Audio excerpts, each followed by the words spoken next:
오늘 말씀 이것이 곧 적게 심는 자는 적게 거두고 많이 심는 자는 많이 거둔다 하는 말이로다. 각각 그 마음에 정한 대로 할 것이요 인색함으로나 억지로나 하지 말지니 하나님이 즐겨내는 자를 자랑하시느니라. 이렇게 말하고 있네요. 인색함과 억지로라는 것에 반대되는 것을 보면 10절에 믿음 없는 자, 이 10절에 믿음이 없는 자가 바로 인색함과 억지로 되는 자겠죠.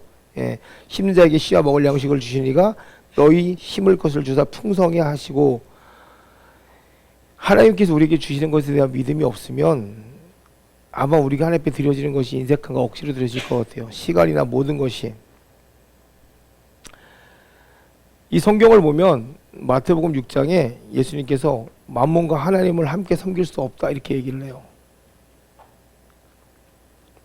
쉽게 말하면 돈이죠. 이게 물질 얘기라는 건 아닌데 이 말씀이 여러분 물질을 버리라고 하는 얘기입니까?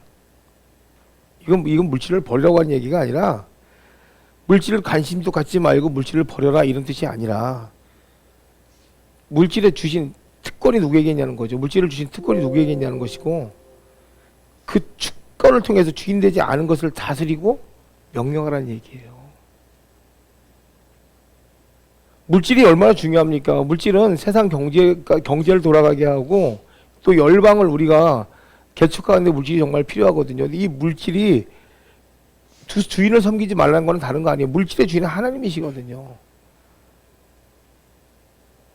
그러면 하나님의 주신 특권으로 우리가 물질을 다스릴 수 있는 신앙이 있냐는 거죠.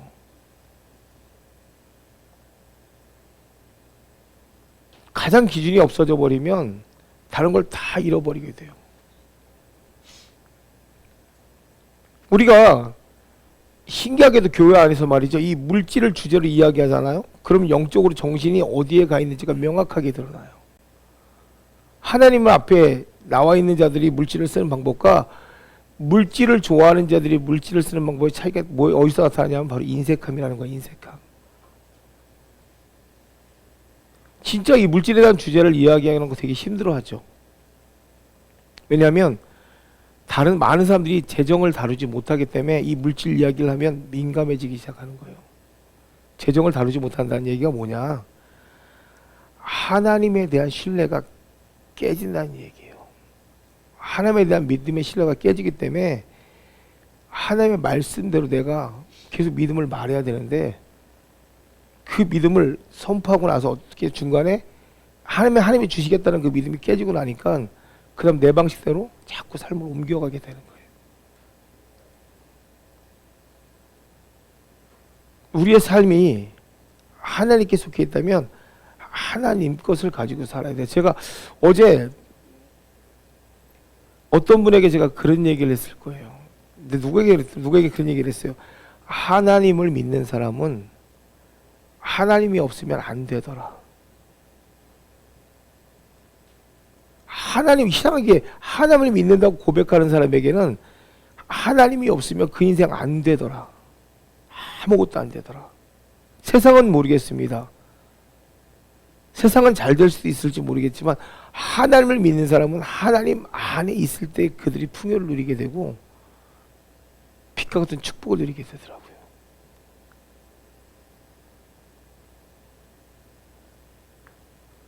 우리가 사실은 하나님 안에서의 축복이고 이미 하나님께서 그 축복의 지와 명철을 주셨음에도 불구하고 그것을 쓰지 못하는 것이 뭐냐면 우리의 마음이 어떻게 보면 사단에게 빼앗긴 거랑 똑같은 거죠. 우리가 성경적으로 만약에 살고 있다면 우리 내면은 뭐냐면 성경적인 믿음의 말로 이끌려가요. 내 마음과 중심이 하나님의 관계에서 벗어나지 않게 되면 그 사람은 어떻게 되냐면 삶 가운데서도 하나님의 축복을 받는다고 성경은 얘기하고 있거든요.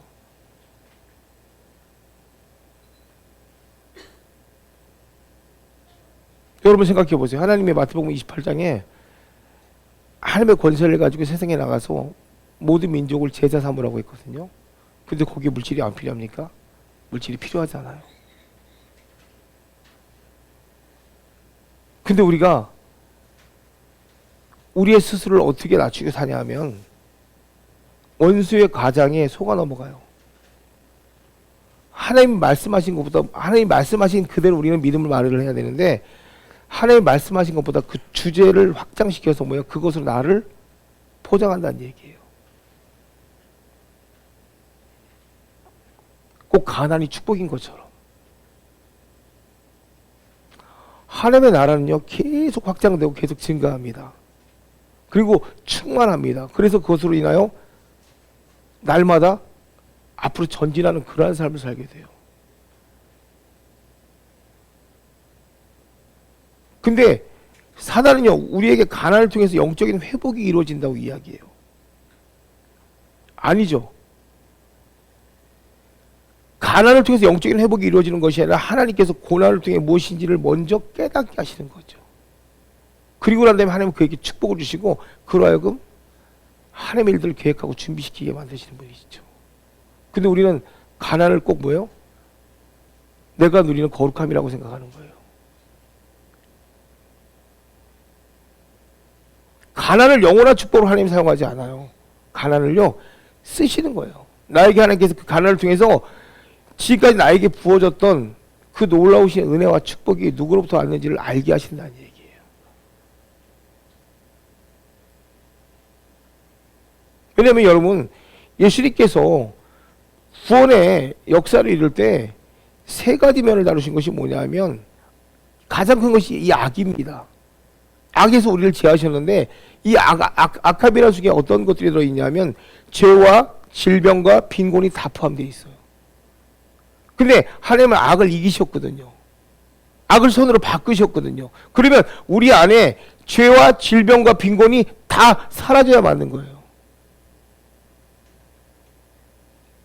왜 빈곤하냐 하면 다른 게 빈곤한 것이 아니라 내가 주님의 말씀 앞에 게을르기 때문에 빈곤한 거예요.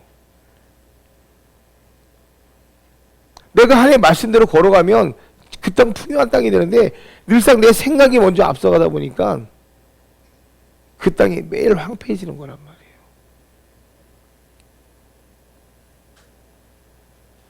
오늘 본문에 보면 적게 심는 자는 적게 거두고 많이 심는 자는 많이 거둔다는 말이 있어요.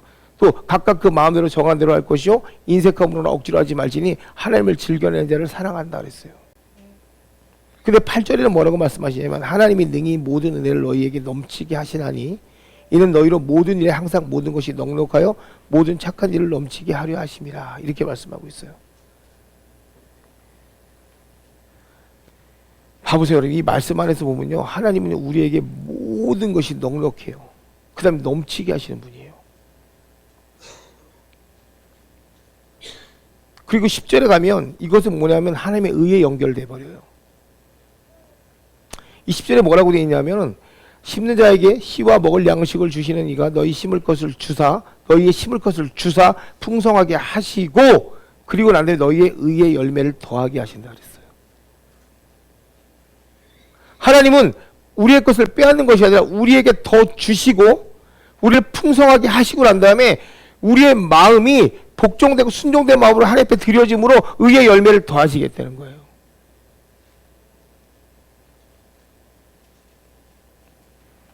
그러니까 생각해봐요. 하나님이 이것을 주실 때 봐봐요. 하나님의 능히 모든 은혜를 너희에게 넘치게 하시나니 하나님의 은혜가 넘치는데 그 은혜는 너희의 모든 일에 항상 모든 것이 넉넉하여 모든 착한 일을 넘치게 하게 하심이라요. 그렇게 주시는 은혜는 뭐냐면 나에게 의의 열매를 맺기 위함이에요. 우리가 11조 한번 볼까요? 11조가 율법에서 났습니까? 11조가 율법으로부터 왔습니까? 아니면 아브라함에게서 온 겁니까? 아브라함에게서 왔죠. 여러분 11조라는 걸 잘 생각해요. 11조를 우리가 드릴 때 이거는 분명히 율법이 아니고 법이 아닙니다. 아브라함에게서부터 왔습니다. 이 말을 다시 생각해 보세요. 믿음으로 드려진 재물, 그 재물이 왜 믿음으로 드려졌냐면 그렇게 될 것을 믿고 드린 거예요. 씨를 심을 때 열매 못 봅니다. 씨는 그냥 씨일 뿐입니다. 씨를 심으면 그 씨가 자라서 열매를 맺을 것을 우리는 믿어야 돼요. 씨를 심으면 대신 우리는 관리해야 돼요. 물 줘야 돼요. 비료도 줘야 돼요. 때로는 환경적인 재해도 막아줘야 돼요. 마찬가지예요. 믿음의 씨가 심겨지면 그 다음에 이 믿음이 흐트러지지 않게 관리할 수 있어야 돼요. 하나님 앞에 기도와 말씀으로 나가야 된다는 얘기예요. 그래서 제가 얘기하잖아요. 11조가 90이 아니라 100. 여러분 100만 원 벌어서 11조를 10만 원 하면 우리는 90만 원 남았다고 얘기하지만 다시 한번 그럼 원래 11조가 아브라함에게서부터 왔다고 했어요. 이미 받을 것을 믿고 드려진 재물이에요. 그러면 11조를 드리게 되면 내 손에 남는 것은 이미 받은 거잖아요. 이미 받은 것을 믿고 드렸기 때문에 나는 100으로 시작하는 거죠. 그런 자들, 그렇게 믿음으로 받을 것을 아는 자들에게 하나님 10절이에요. 심는 자에게 씨와 먹을 양식을 주시니 이가 너희를 심을 것을 주사 풍성하게 하시고, 그냥 심게 하시는 것이 아니라 심을 것도 주신대요. 너희의 의의 열매를 더하게 하시겠다는 거예요. 이게 어떻게 억지로 되고 인색함으로 되겠습니까? 예? 그러면서 너희가 모든 일에 넉넉하여 너그럽게 연보하면 그들이 우리로 말미암아 하나님께 감사하게 하는 것이다. 아까 하리가 찬양하는데 제 성령께 불이 임하더라고. 저 어린 게 뭘 알겠어요. 근데 쟤는 진심일 거라는 거지. 쟤는 하나님 앞에 여기 쓴 게 쟤는 진심일 거라는 거지. 모르겠어요. 하나님 뜨겁게 저에게 막 불이 임하더라고. 그래서 너무너무 감사가 임했어요. 저 아이가 저 아이를 데린 거잖아요. 하나님 앞에. 물질만이 아니라 내 삶이 하나님 앞에 나갈 때 하나님께서 역사하시기 시작하거든요. 우리가 씨와 먹을 양식을 구분하지 못하기 때문에 미래의 준비가 안 되는 거예요. 씨를 심는 자가 돼야 돼요. 말씀으로 씨를 심고, 또 여러분 나의 신앙으로 씨를 심고, 또 믿음으로 씨를 심고, 사랑으로 씨를 심고, 또 물질로 씨를 심고. 오해 없이 들어주세요. 제가 이번에 지금 정말 오해 없이 들어주세요.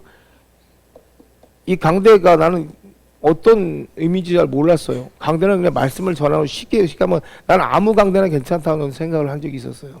우리 성도님들 다 알 거예요. 근데 이번에 강대가 이렇게 드려졌는데 이 마음이 하나님이 받으신 마음이었나 봐요. 제가 계속 기도하는데 딱 한마디로 하나님께 일축한다면 강대에서 내려가는 모든 축복이 그의 가정과 그의 기업과 그의 모든 이들에게 그들이 임한다는 얘기를 하시더라고요.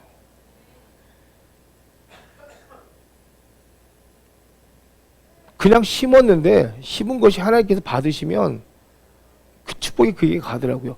내가 심었는데 내가 갈망한 것을 하나님께서 받으시니까 성전을 건축하시더라고요. 사람을 통해서 하나님 일하시더라고요. 아까도 마찬가지예요. 어린아이 하나가 찬양을 불렀는데 하나님 그 찬양을 받으시니까 마음에 희락과 기쁨이 넘치더라고요.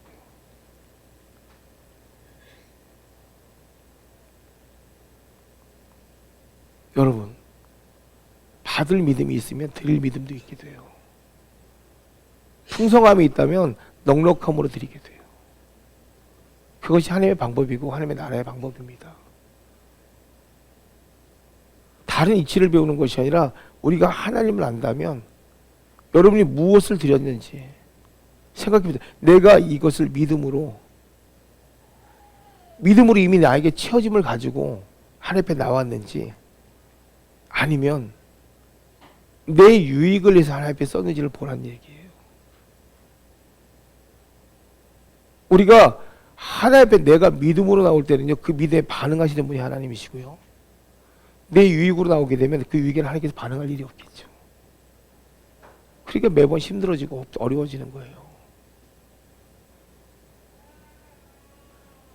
힘들다 할 거 없어요. 봐봐요. 내가 드린 것에 대한 믿음이 있다면 그 믿음은 하나님께서 풍성하게 만들어줘요. 근데 내가 드린 거에 대한 믿음은 처음에는 있는데 나중에 그것이 메말라 버린다면 그 다음 하나님께 거기서 붓고 싶어도 못 부어요.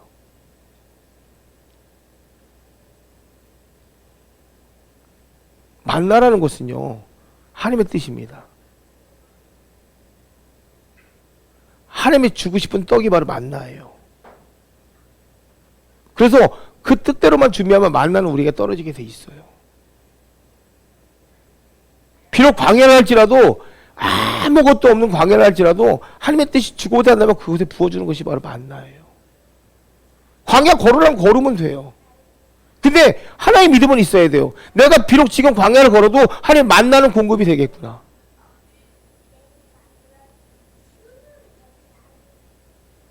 왜요?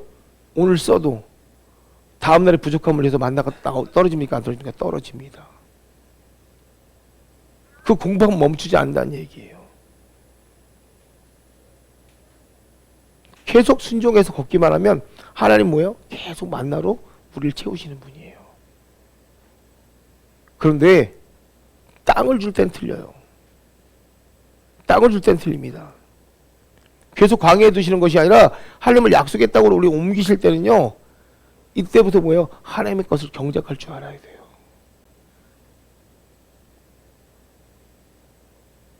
광야의 기적은요, 유지한다면, 하나님과의 나의 관계가 유지되는 거라면 약속의 땅에 들어가면은요, 내가 뭐예요? 그 다음부터 전진해 나가야 돼요. 그때부터 하나님은 광야에서 만난 하나님에 대한 믿음을 약속의 땅에서 나를 쓰신단 말이에요.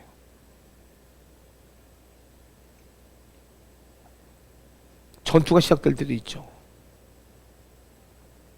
요단이라는 강을 건너갈 때도 있죠. 근데 하나님 나라가 없어집니까? 하나님 나라는 계속 유지가 됩니다. 싸움이 일어나고요. 여리고성이 막아도요. 또 본토에 들어가서 전쟁이 일어나도요. 하나님은요 계속 그 나라는 유지되어 갑니다. 뭐가 바뀌었냐면 형태만 바뀐 거예요. 광야에서는 걷기만 해도 주시던 하나님의 그 축복을 이제 하나님 땅에 옮겨지면서 뭐예요? 하나님을 아는 지혜로 싸울 수 있는 방법도 가르치시는 거예요. 이게 믿어지면 이것도 믿어야 돼요.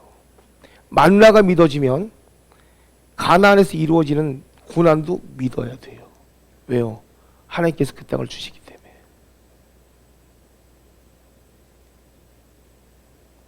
그때부터 뭐가 바뀌냐면 소득의, 우리가 승리하는 그 순간부터, 땅을 차지하는 순간부터 우리에게 소득의 형태도 바뀌고요, 열매의 종류도 다 바뀌어요.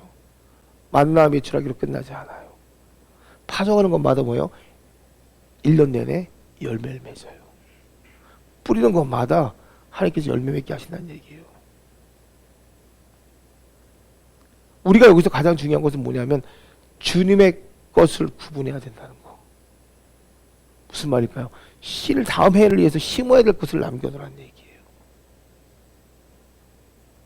종자가 있어야 잘하잖아요. 예?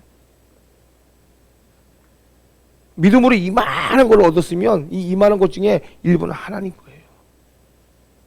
하나님 나를 위해서 쓰라는 얘기입니다.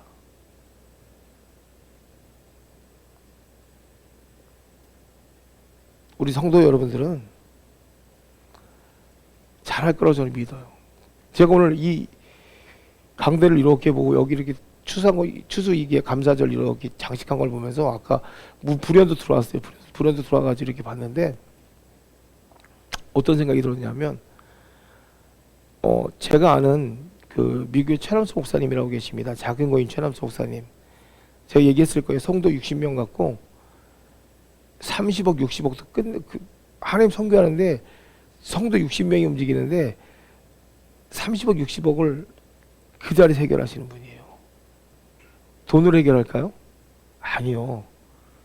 가장 기본적인 걸 성도의 믿음을 가지고 60명이 합심해서 기도한 다음에 아프리카를 가잖아요. 그러면 거기서 기적이 나타나기 시작해요. 대통령이 메인 스타디움을 내주고 모든 시설물을 공짜로 다 설치해주고 그 돈만 해도 몇십억이야. 그래서 거기서 하나님의 일을 이루고 오시는 놀라운 기적들을 봐요. 제가 아까 강대상을 보는데 어떤 생각이 들었냐면 야 우리 교회 세다. 다른 게 못지않을 정도로 이게 보면서 너무너무 아름답고 이쁜 거예요 이게. 그래서 그랬어요. 야 이 정도의 시작이라면 우리가 세계 접해할 수 있겠다. 세계도 넘어갈 수 있겠다. 이 마음이 딱 드는 거예요. 우리 교회에 가진 달란트가 진짜 많구나. 응? 우리가 처벌받지 않는 방법은 하나예요. 달란트를 쓰는 자들은 처벌받지 않아요. 달란트를 땅에 묻어놓으면 처벌을 받는데 달란트를 쓰지 않아요. 그때부터 하나님은 이제 증가하게 만들어요. 근데 오늘 그 비전을 딱 보게 하시더라는 거지. 심으면 되는구나. 찬양으로 심고, 말씀으로 심고, 기도로 심고, 믿는 자는 예물로 심고, 심어보자. 심으면 하나님께서 분명히 약속하신 열방이 우리 손에 들어오겠구나 확신이 딱 들어오더라니까.